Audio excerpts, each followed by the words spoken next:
नमस्कार दर्शकों, आप देख रहे हैं रेंजर टीवी इंडिया। ना धर्म ना जात, केवल सच के साथ। दर्शकों, आपको हमारा चैनल पसंद आता है तो सब्सक्राइब करें, लाइक करें, शेयर करें, कमेंट जरूर करें।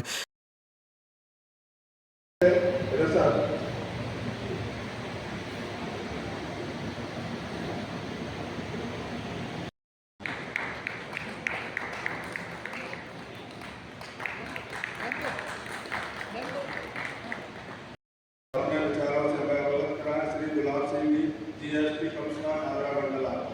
वालेकुम, आप आइए। अध्यक्षता कर रहे वरिष्ठतम अधिवक्ता श्री प्रकाश सिंह जी, इस कार्यक्रम के मुख्य अतिथि डॉक्टर बीपी अशोक साहब, जो किसी परिचय के मुताल नहीं है, और इस इतने भव्य कार्यक्रम के जो आयोजक मंडल है और मंच पर जो भी गणमान्य वरिष्ठ उपस्थित हैं, सभी को नमन करते हुए हम आते हैं। जो आज का टॉपिक है कानूनी शिक्षा अधिकारों की प्राप्ति में सहायक। जिन लोगों ने भी ये कार्यक्रम के बारे में सोचा, यह कार्यक्रम आज की डेट में बहुत ही प्रासंगिक और बहुत ही आवश्यक। इस कार्यक्रम में दो तीन बातें कहूँ। सबसे पहले तो हम बाबा साहब के ऊपर आते हैं। अगर बाबा साहब के पास ये डिग्री ना होती या बाबा साहब के पास ये डिग्रियां ना होती, तो शायद जो उन्होंने इतने बड़े जन सामान्य के लिए न्याय और अधिकार सुलभ कराया, वो किसी भी रूप में करा संभव नहीं। इसीलिए प्राय उनको वन मैन काउंट्री फोर्स, बाबा साहब के पास भी दो ही हाथ थे, लेकिन उनकी वह कानूनी जानकारी ही थी, कानूनों की वह जानकारी ही थी, जिससे जो प्रशासन है वो न केवल घबराता था, उनका मान सम्मान इंडिया से लेकर लंदन तक और जो और कोर्ट और जो संवैधानिक संस्थाएं थी उनमें क्यों था। इसलिए वो राष्ट्रीय अंतर्राष्ट्रीय कानूनों के मास्टर थे। ये बात तो रही बाबा साहब की डिग्री बैरिस्टर के खिलाफ में। दूसरी और हमारे मुख्य अतिथि का माला पर स्वागत करें। श्री राम जी, वक्ताओं की आगे की कड़ी में महिला शक्ति स्वागत कराएं। बाबा साहब ने महिलाओं के लिए क्या किया, महिलाओं को कैसे अधिकार मिले, उसके बारे में बताया जाता है। अभी नारायण डिग्री को 100 वर्ष पूरे के उपलक्ष्य में ये सेमिनार का आज कार्यक्रम रखा गया है। बात आती है, मैं थोड़ा सा अपने बारे में थोड़ा पहले बताना चाहूंगी।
विचार व्यक्त करें।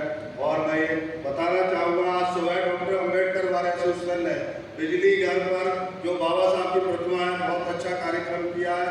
पूरा हमारे महासचिव महोदय अर्जुन सिंह जी, हमारे अध्यक्ष जी और पूरी टीम, हम सभी सदस्य अम्बेडकर बार के वहाँ उपस्थित थे। बहुत अच्छा कार्यक्रम का संचालन किया। आइए अध्यक्ष जी, आपका विचार व्यक्त करें। तथागत भगवान बुद्ध व परम श्रद्धेय बाबा साहब के चरणों में नमन करता हूँ। और आज की सभा में मुख्य अतिथि डॉक्टर बीपी अशोक जी जो यहाँ विराजमान है, उनका बहुत बहुत धन्यवाद। और हमारे वरिष्ठ अधिवक्ता आदरणीय करतार सिंह भारती जी को भी बहुत बहुत धन्यवाद।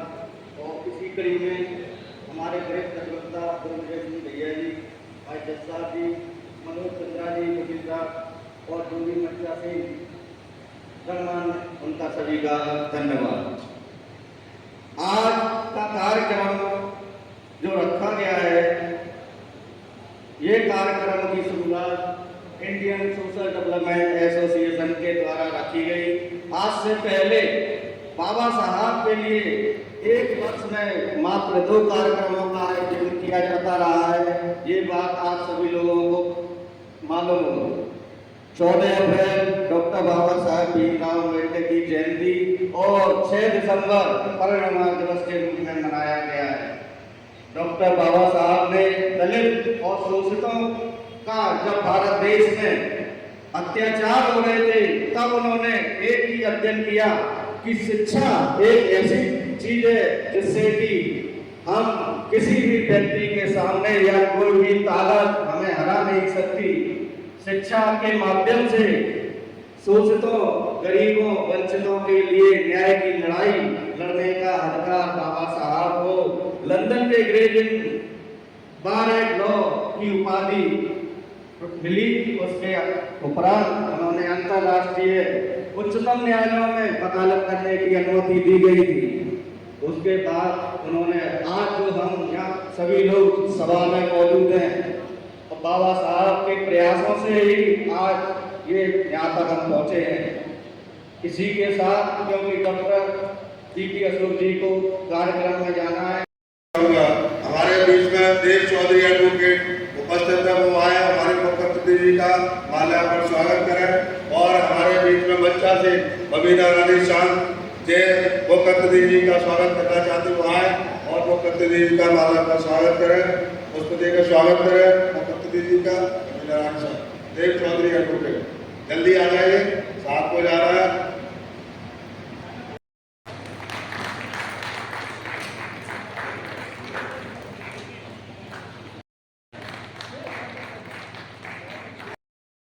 निवेदन करूंगा वो आए और आज के विषय पर अपने विचार व्यक्त करें। डॉक्टर बीपी अशोक साहब, आइए सब। बोधिसत्व बाबा साहब अम्बेडकर को नमन करते हुए उस पर विराजमान तुल्य करतार सिंह भारती साहब, विद्वान अधिवक्ता गुरुदेव सिंह जी, भाई नेत्रपाल जी, हमारे इस कार्यक्रम में क्योंकि काफ़ी लोगों के नाम जानता हूँ मैं, तो जिन लोगों के नाम रह जाए तो क्षमा करिएगा।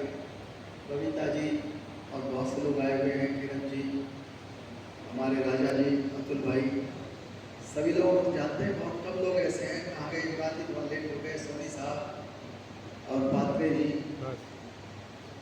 सभी ऐसा लगता है कि परिवार की तरह से क्लियर भी जाएगा। उधर पाँच आओगे तो पीछे का बैकग्राउंड आ, क्योंकि आगरा से बहुत ज़्यादा लगाव है। आवाज़ सही आ रही सबको? बहुत फिक्र करके कार्यक्रम बताता है, देख करके बताता है। बदलाव वाले भी यही है। मैं आगरा वासियों का तहे दिल से धन्यवाद देता हूँ।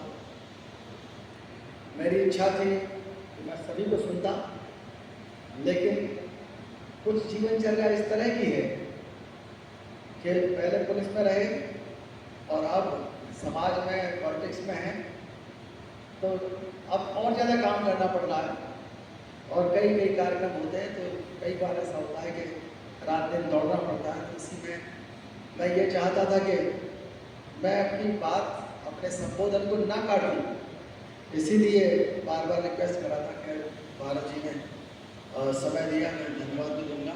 उन जो संचालक होता है उसके ऊपर बड़ी जिम्मेदारी होती है, तो उसके अंदर बड़े भागने वाले बहुत होते हैं, कोई पर्ची पकड़ाएगा, कोई इसकी पैंट खींचेगा, तो मैं अपनी मजबूरी समझता हूँ। लेकिन मैं धन्यवाद दूंगा भाई नेतिपाल जी को कि उन्होंने एक नया कार्यक्रम शुरू किया और बहुत अच्छा प्रस्ताव दिया। बहुत से लोग ये सोचते हैं कि कार्यक्रम करने से क्या होता है। हमारा जो कार्यक्रम है, कहीं ना कहीं जो भी कार्यक्रम होगा वो बहुजन प्रेरणा शोध से जुड़े होते हैं और ये अपने आप में ट्रेनिंग होती है। हम बचपन से ही कार्यक्रमों में हिस्सा लेते आए हैं। यहाँ भारती साहब सबसे सीनियर हैं, वो जानते हैं। आप पहले जब 14 अप्रैल बनती थी तो खुद ही जाकर के झाड़ू लगाना पड़ता था, खुद ही जाकर के दरी बिछानी पड़ती थी, बिना माइक पे खुद ही भाषण देना पड़ता था। तो कहीं कहीं पतरा हो जाए तो वहाँ से भागना भी पड़ता था। अपने लोग भी बहुत सहयोग नहीं दे पाते थे और बदनामी ये थी कि जो कार्यक्रम कराने वाले हैं, भाषण देने वाले हैं, ये लोग कुछ ढलुए हैं, ये घूमते रहते हैं, कोई और काम नहीं है। हमारे विभाग में भी हमको कई बार अधिकारियों ने टोका कि आप कार्यक्रमों में बहुत ज़्यादा जाते हैं, लेकिन वही जो ये टोकते थे, जब उनको कोई दिक्कत होती थी सहारनपुर में, आगरा में, रामपुर में, तो सीधे डीजीपी का फोन अगली बार कोई उसमें क्या किया जाए। और कई बार मुझे सीधे वहाँ जाना पड़ता था बिना उपस्थित के, और वहाँ जाकर के बहुत बार ऐसा हुआ, शबीरपुर कांड हुआ सहारनपुर में, बिना पोस्टिंग के डीजीपी ने कहा कि आप जाइए और उसको जरा ठीक कराओ।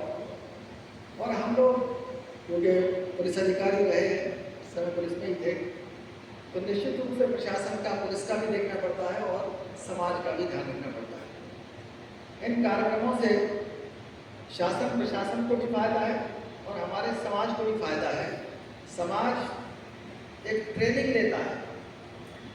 पहले आपके पास भाषण देने वाले नहीं थे, आज भाषण देने वाले पूर्ण हो गए कार्यक्रमों की बदौलत।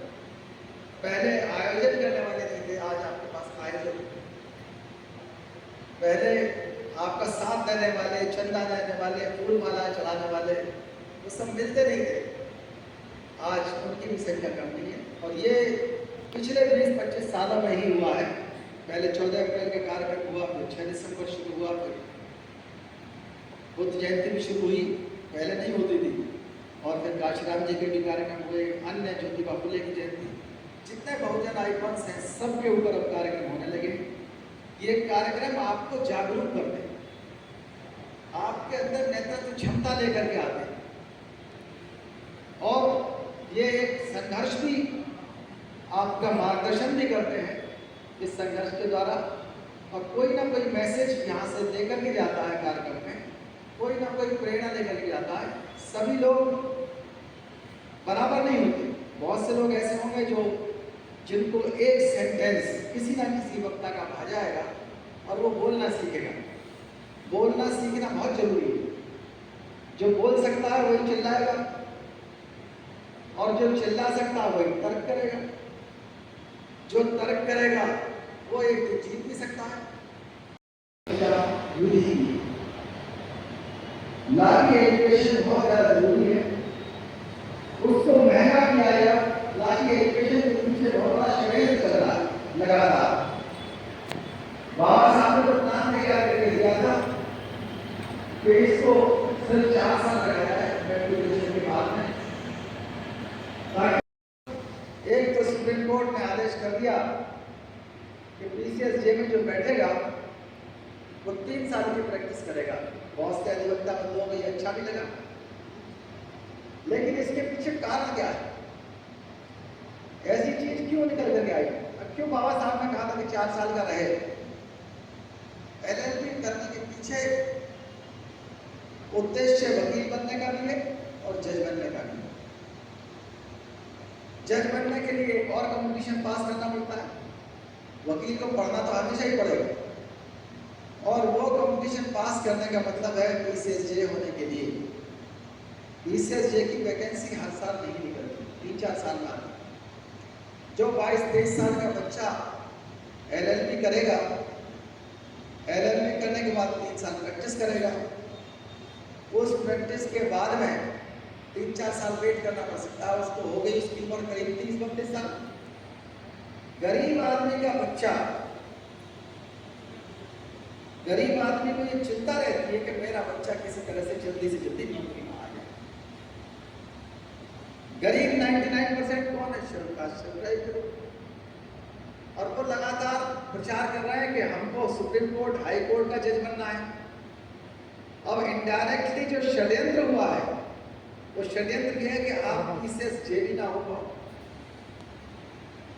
PCSJ इसलिए नहीं हो पाएगा गरीब आदमी का बच्चा कि वो 25 साल के आसपास कहीं ना कहीं बाबू नौकरी ढूंढना पसंद करेगा।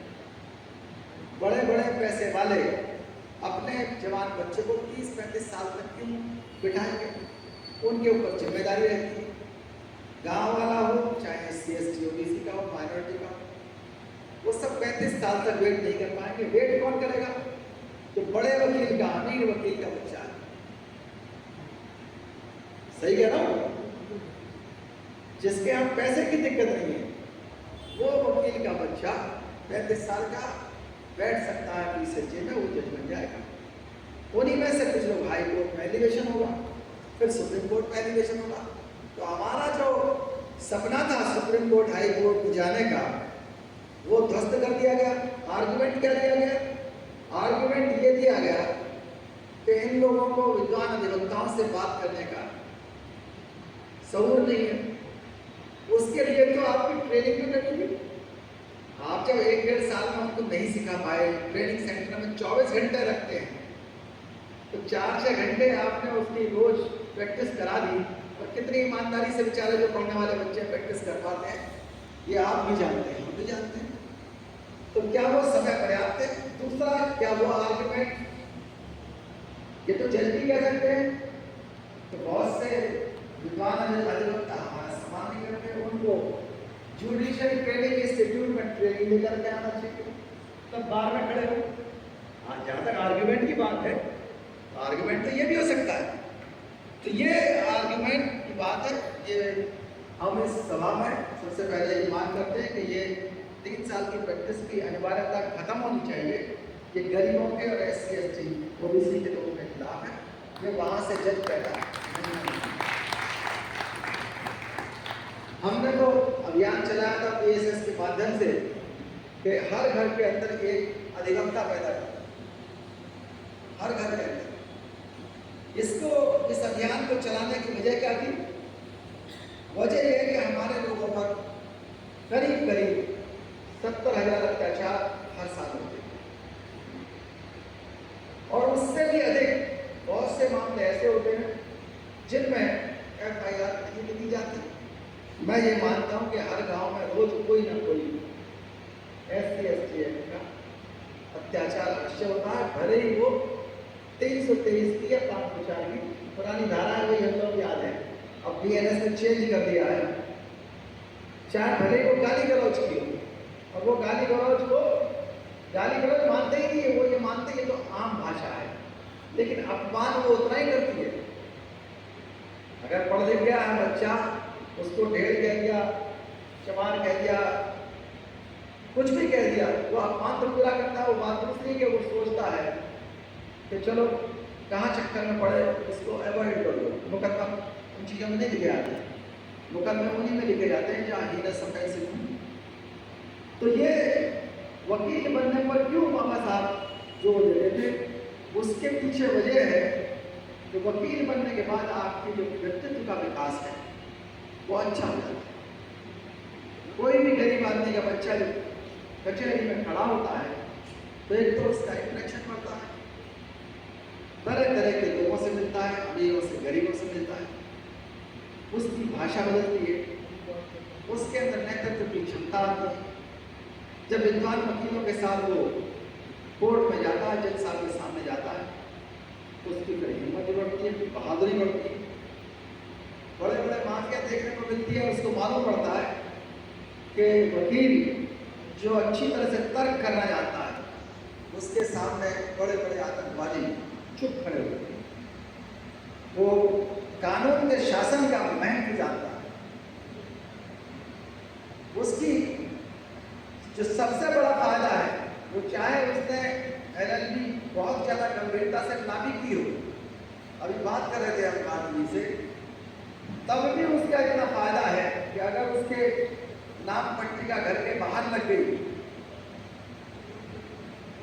Mister Bharti, mister Ashok LLB, advocate high court, तो उसके जीवन में कितना परिवर्तन है। भले ही उसको कोई धारा याद ना हो BLS, उसका अपने जीवन में परिवर्तन भले ही ना हो, पड़ोसियों के जीवन में परिवर्तन जरूर आ जाता है। विधिक साक्षरता क्या है? ये तो है जो कानून है, IPC CRPC, उसको हम क्या कहते हैं जानते हैं। कोई नहीं होगा यहाँ जो 323, 504, 506, 354, 376 नहीं जानता, सब जानते हैं। अब इसको बुलाने के लिए उन्होंने बहाना बनाया, इस विधिक साक्षरता को खत्म करो, बहुत जागरूकता बढ़ो। लोग अपने आप ही अपने विषय लिख लेते हैं। उस विधिक साक्षरता को उन्होंने एक झटके में खत्म कर दिया और उसके खिलाफ न जुडिशरी ने कुछ किया, न बार ने कुछ किया। बार भी इस चालाकी को समझ ही नहीं पाए कि आपने जितनी विधिक साक्षरता प्राप्त की है वो सब इन्होंने नष्ट कर दी। ये पल्स देख रहे हैं कि आखिर संविधान को बदलने में क्या जवाब होता है लगातार। अभी उन्होंने खत्म किया उसको, और दूसरा इन्होंने जज बनने बंद कर दिए। न्यायपालिका में पूरी तरह से उनका 70-80% कब्जा है। SC ST OBC के लोग वहां पर हैं नहीं। अब हमारे लोग खासतौर से जो SC ST OBC के लोग बाग हैं, उनको ये समझ लेना चाहिए कि अगर उनको संविधानवाद के बारे में नहीं मालूम, संविधान के बारे में नहीं मालूम, अपने अधिकारों के बारे में नहीं मालूम, तो अधिकार छीनने में देर नहीं लगेगा। हमारे पीछे अधिकारों को छीनते हुए आपने देखा है, ये अधिकार छीनने के एक्सपेरिमेंट करते रहते हैं। वो एक्सपेरिमेंट क्या हुआ था? 1970 में क्रीमिलियर कंसेप्ट एक लाके दिया और ये कहा कि SC ST के जो लोग हैं, जो इनकम टैक्स पेयर है, उनका रिजर्वेशन हटाएंगे। तो चलता रहा धीमे धीमे, और बाद में आकर के सुप्रीम कोर्ट के माध्यम से OBC पर लागू कर दिया। उसका विरोध नहीं हुआ, क्या हुआ? आपका अधिकार छीन। इस देश के करीब आधी जनसंख्या का अधिकार क्रीमिलियर के कंसेप्ट के द्वारा हट गया। बहुजन एकता को छिन्न भिन्न कर दिया गया। कॉन्सिक्वेंशियल सीनियरिटी बनाई गई, उससे बहुजन एकता खत्म की गई। जो रिजर्वेशन रोस्टर सिस्टम के द्वारा था, रिजर्वेशन प्रमोशन, पहली बात तो उन्होंने नाम ही गलत दिया था रिजर्वेशन प्रमोशन। सही मायने में वो बैकलॉग इन प्रमोशन था, प्रमोशन बैकलॉग था ना। हमको अपनी ही हिस्सेदारी में ऊपर बढ़ना था, पर उसको रिजर्वेशन इन प्रमोशन कह करके ये सिद्ध कर दिया कि ये दूसरों का काट दिया गया। हमारे लोग ऊपर कम है तो हम अपने, हमारी सीढ़ी अलग है, हमारा हिस्सा अलग है। और इस देश में उसको संसद ने पास किया, संविधान सभा ने पास किया। असली चीज है संविधान से आर्टिकल 335 हटाना। आर्टिकल 335 हटा देंगे तो दावे खत्म हो जाएंगे claims of the schedule caste. उधर तैयार है कि बौद्धों के ऊपर चाहे महाविहार से कब्जा करना हो, वहां कर लिया, वो भी आपके पास देखी, आप कुछ नहीं कर पा रहे हैं। और दूसरा, उन्होंने बौद्धों का सर्टिफिकेट बनाना इतना मुश्किल कर रखा है कि किसी भी तरह से बौद्धों की संख्या इतनी कम हो जाए कि बौद्धों के नाम पर कोई टिकट ना होगा। जो शेड्यूल कास्ट बौद्ध हो गया है, उसको अगर बौद्धों का अल्पसंख्यक वाला रिजर्वेशन में कोई सीट चाहिए सुभाष यूनिवर्सिटी में, तो उसको एक सर्टिफिकेट बना के लाना है। वो सर्टिफिकेट बन ही नहीं पाएगा। RTI में भारती जी से मैं अनुरोध करूंगा, RTI में पूछिए आज तक डिस्ट्रिक्ट मजिस्ट्रेट्स में कितने शेड्यूल कास्ट से जो बने थे बौद्ध, उनके कितने सर्टिफिकेट बना करके दिए? लगभग ना के बराबर सर्टिफिकेट दिए होंगे। अन्य लोग बना के ले आए होंगे जो गलत तरीके से एडमिशन ले रहे होंगे। जो आपका कार्यक्रम है उसके बारे में जानकारी दीजिए। क्या उद्देश्य है आपका? आज जो कार्यक्रम जो आयोजित किया गया है, बाबा साहब को barrister of law, bar at law की डिग्री मिली थी 1922 में लंदन से।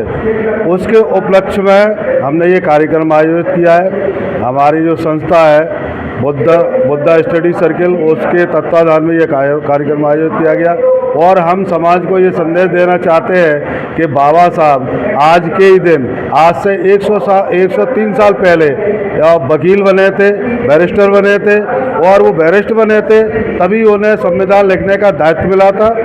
और बाबा साहब अगर अधिवक्ता नहीं होते तो शायद उनको संविधान लिखने का राइट नहीं मिलता।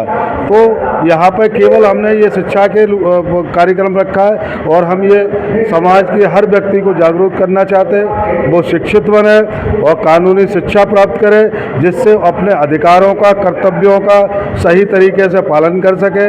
और बाबा साहब ने जो संविधान लिखा है, इतनी कठिन परिश्रम से हमने संविधान बनाया है, जो भारत का संविधान दुनिया का सर्वोत्तम संविधान है। उस संविधान को पढ़े और उससे सीखे कि हमारे अधिकार क्या है, कर्तव्य क्या है, किस तरीके से हम अपने समाज में बराबरी का हम अपना दायित्व कर सकते हैं। वो केवल और केवल शिक्षा है, जो बाबा साहब ने पहला मूल मंत्र दिया था, शिक्षित बनो। तो ये शिक्षित बनो के तहत ही हम लोग ये कार्यक्रम कर रहे हैं, जिससे हम बाबा साहब की शिक्षा के बारे में बता सकें। और इसी के तहत हमने जो लाइब्रेरी संचालित की है, आज हमारी 5 लाइब्रेरी संचालित है। सावित्रीबाई फुले पब्लिक स्मृति लाइब्रेरी नराज में स्थापित है। उस समय हमारे करीबन 45-46 बच्चे जो विभिन्न प्रतियोगी परीक्षाओं की तैयारी करके विभिन्न विभागों में नियुक्ति पाली है। उन्होंने कुछ पुलिस में गए, कुछ पीओ बने हैं और कुछ अन्य सेवाओं में गए हैं। तो मैं ये संदेश देना चाहता हूँ समाज को कि आप शिक्षित बने, जो बाबा साहब ने कहा है, शिक्षा अवश्य ग्रहण करें, अपने बच्चों को पढ़ाएं, लिखाएं, उन पर खर्चा करें, फालतू खर्चों को कम करें, लेकिन बच्चों को अवश्य पढ़ाएं। और आज के इस कार्यक्रम में मुख्य अतिथि डॉक्टर बीपी अशोक साहब, पूर्व आईपीएस अधिकारी जो आगरा में भी पुलिस अधिकारी रहे हैं, वो मुख्य अतिथि जी आए हैं। और हमारे बीच में वरिष्ठ अधिवक्ता, वरिष्ठ समाज सेवी श्री करतार सिंह भारती जी, वो यहाँ पर उपस्थित हैं। उन्होंने अपना विचार व्यक्त किए समाज के लिए। हमारे बीच में वरिष्ठ अधिवक्ता श्री दुर्विजय सिंह भैया जी, वो मौजूद हैं। उन्होंने शिक्षा के बारे में, संविधान के बारे में अपना विचार व्यक्त किए। हमारे बीच में बाल विकास अधिकारी श्री मनोज चंद्रा जी, जो दिल्ली सरकार में बाल विकास अधिकारी हैं, वो उपस्थित हैं। उन्होंने अपने विचार व्यक्त किए। हमारे बीच में जीएसटी कमिश्नर आगरा मंडल आगरा, वो उपस्थित हैं। उन्होंने अपने विचार व्यक्त किए। हमारे बीच में महिला शक्ति के रूप में बबीना रानी शांत और संजू सिंह पार्षद और डॉक्टर अम्बेडकर वार्ड के अध्यक्ष राजीव सोनी जी, महासचिव अर्जुन सिंह जी और हमारे बीच में यहाँ पर उपस्थित नीरा राजपूत, नरदीप सिंह और आशीष जी, मनीषा निगम, बहुत सारे सैकड़ों में अधिवक्ता यहाँ पर उपस्थित हुए। और आज हम लोगों ने, सभी अधिवक्ताओं ने एक सुबह कार्यक्रम किया था और बाबा साहब के ये शताब्दी वर्ष, ये बैरिस्टर ऑफ लॉ का शताब्दी वर्ष मनाने का, और ये हम कार्यक्रम प्रतिवर्ष और भव्य रूप से मनाएंगे।